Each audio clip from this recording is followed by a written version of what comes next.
اب کیا صابر بھائی، کافی لوگ یہ بھی سمجھتے ہیں کہ بھائی چونکہ یہ ایک نئی حکومت ہے، نئی ان دا سینس کہ لیڈرشپ جو پاکستان میں بھٹو کے بعد نہیں آئی، یعنی ایک نیا فینومینا پاکستان میں آیا ہے شریفز اور بھٹوز کے بعد، اس لیے ان کا اپنا انداز ہے گورن کرنے کا، اس لیے یہ شور شرابہ نظر آ رہا ہے. آپ کو کیا لگتا ہے؟ میرا خیال ہے کہ یہ بات صحیح ہے، کیونکہ ہم عادی ہیں ایک روایتی قسم کی پولیٹکس کے، روایتی قسم کے سیاستدانوں کے، جو تمام داؤ پیچ جانتے ہیں اور ان کو پتہ ہے کہ کہاں کتنا انویسٹ کیا جائے تو ان کو قابو میں کیا جا سکتا ہے، انویسٹرز کو کیسے قابو کیا جا سکتا ہے، میڈیا کو کیسے ہینڈل کیا جاتا ہے، بیوروکریٹس کو کیسے کیا جاتا ہے. تو پاکستان تحریک انصاف کی جو حکومت ہے اور عمران خان اس کے ہیڈ ہیں، وہ ان تمام روایتی حربوں کے اور روایتی ہتھ کنڈے وہ استعمال نہیں کر پا رہے اور انہوں نے کرنے بھی نہیں ہیں. اور شاید یہی وجہ ہے کہ یہ ایک بار بار یہ کہا جاتا ہے کہ حکومت کی کوئی ڈائریکشن نہیں ہے، حکومت کچھ کر نہیں پا رہی. آپ کو نظر آ رہی ہے حکومت کی ڈائریکشن صابر بھائی؟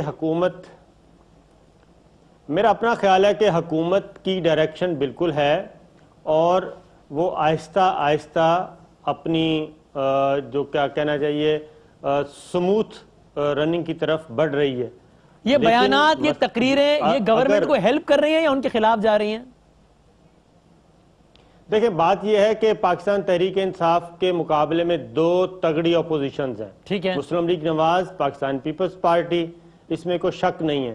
سینٹ میں یہ دونوں جماعتیں مل کر میجورٹی رکھتی ہیں. صحیح ہے. اور پاکستان تحریک انصاف کے پاس سمپل میجورٹی سے بھی کم نمبرز ہیں، یعنی آپ کہہ لیں 1/3 یا 1/4 نمبر ہیں سینٹ کے ٹوٹل ارکان میں سے. ٹھیک ہے.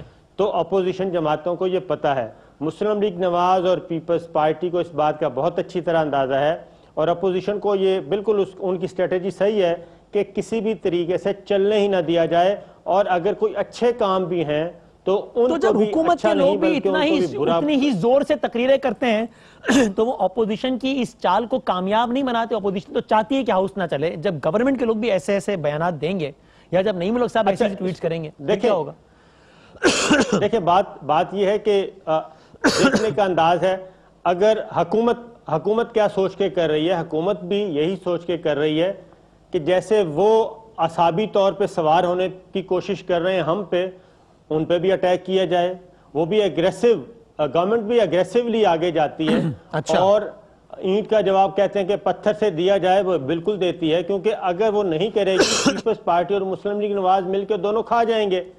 اس لیے یہ جو وفاقی وزراء ہیں یا ایم این ایز ہیں، وہ ان کی اسٹریٹجی کے مطابق وہ یہ کام کر رہے ہیں. یہ بات نہیں ہے کہ وہ بے ہنگم طریقے سے کر رہے ہیں. فیصل واؤڈا اگریسو، ٹھیک ہے، فواد چودھری اگریسو، مراد سعید اگریسو، علی زیدی اگریسو، یہ سب اگریسولی کام کر رہے ہیں اور یہ پی ٹی آئی کے فیس ہیں.